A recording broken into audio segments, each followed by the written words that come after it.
भक्त सदन कसाई की कथा।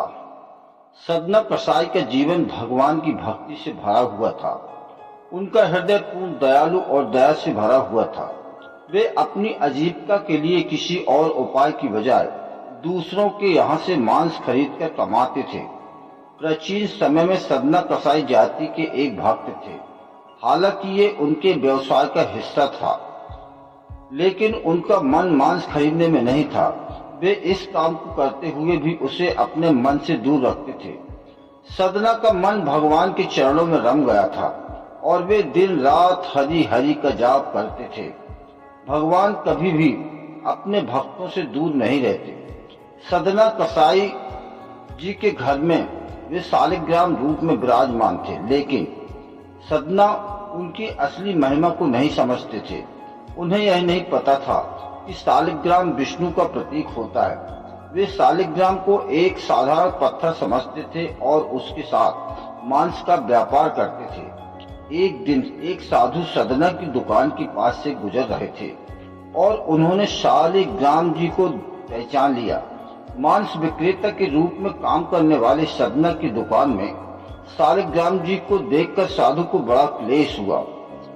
सदना ने एक दिन शालिग्राम को मांगा और उसे अपने शालिग्राम मंदिर में रख दिया। उन्होंने बहुत ध्यान से उनकी पूजा की, परंतु उनके प्रयासों से भगवान प्रसन्न नहीं हुए।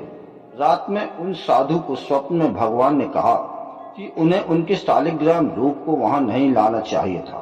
भगवान ने कहा, मुझे अपने भक्त सदना के घर में जाने में बहुत आनंद मिलता था। जब वह मांस तौलते समय उसका शीतल स्पर्श हाथों से गुजरता था, मुझे वह शीतल स्पर्श अत्यंत प्रिय लगता है। मुझे सदना के बिना किसी भी स्थिति में सुख नहीं मिलता। साधु महाराज ने इस सपने के आदान प्रदान के बाद शालिग्राम जी को उठाया और सदना के घर ले गए। वहां पहुंचकर उन्होंने सदना को भगवत कृपा के महत्व के बारे में बताया।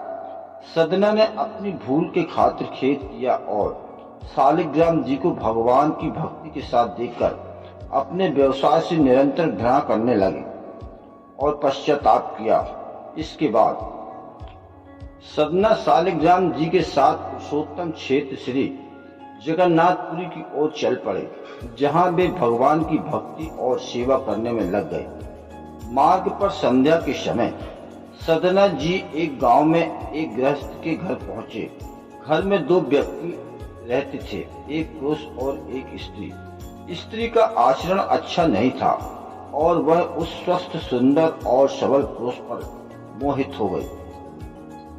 आधी रात के समय सदन जी के पास गए और अनेक प्रकार की अशिष्ट चेष्टाएं चाहने लगी। देखकर उस पुरुष ने हाथ जोड़कर कहा, तुम मेरी माँ हो, अपने बच्चे की परीक्षा मत लो माँ, मुझे तुम्हारा आशीर्वाद चाहिए। उस महिला ने समझ लिया कि उसके पति का उसको डर है, इसलिए वह बात नहीं मानेगा।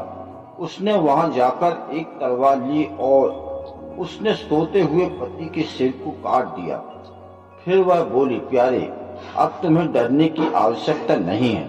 मैंने अपने पति के सिर को काट दिया है, अब तुम मेरी बात मानो। सदन डर से कांप उठे, लेकिन जब वह देखा कि उसकी प्रार्थना स्वीकार नहीं हो रही, तो वह द्वार पर आकर छाती पीटने लगी और रोने लगी। लोग उसका रोना सुनकर एकत्रित हो गए।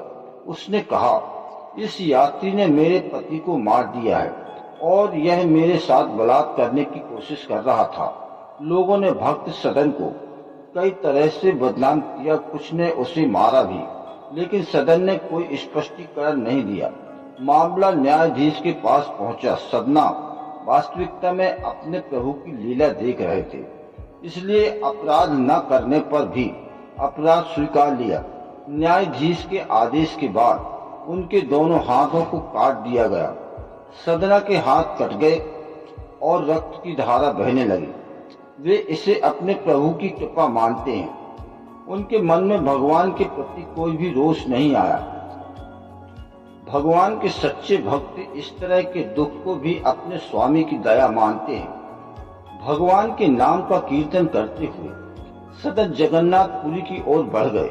वहां पुरी में भगवान ने पुजारी को सपने में आदेश दिया, मेरा भक्त सदना मेरे पास आ रहा है, उसके हाथ कट गए हैं, पालकी लेकर जाओ और उसे आदर पूर्वक ले आओ। पुजारी पालकी लेकर गए और आग्रह पूर्वक भक्त सदन को उस पर बिठा कर ले आए। सदन ने जैसे ही श्री जगन्नाथ जी को दंडवत करने के लिए भुजाएं उठाए, उनके दोनों हाथ पूर्वक ठीक हो गए। प्रभु की कृपा से हाथ ठीक तो हुए, पर मन में शंका बनी ही रही कि उनके हाथ क्यों काटे गए। रात में स्वप्न आया कि गाय कसाई के घर से भागी जा रही थी। उसने तुम्हें पुकारा।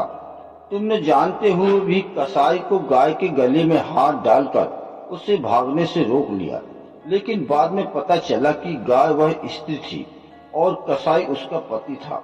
इसका मतलब है कि तुमने पूर्व जन्म का बदला लेने के चक्कर में उनके बीच में न्याय नहीं किया। तुमने गाय को दोनों हाथों से पकड़कर कसाई को सौंप दिया, जिसका परिणाम यह हुआ कि तुम्हारे हाथ काट दिए गए। इस दंड से तुम्हारे पाप का परिणाम हो गया और तुम्हारा पाप नष्ट हो गया। सदन ने भगवान की असीम कृपा का अनुभव किया। वह भगवत प्रेम में पूरी तरह से लीन हो गए। बहुत समय तक वह भगवान के गुणों की प्रशंसा करने, उनके नाम का कीर्तन करने और उनके ध्यान में रहने में व्यस्त रहे।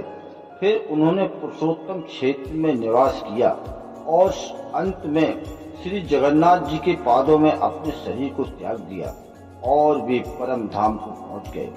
जय श्री कृष्ण।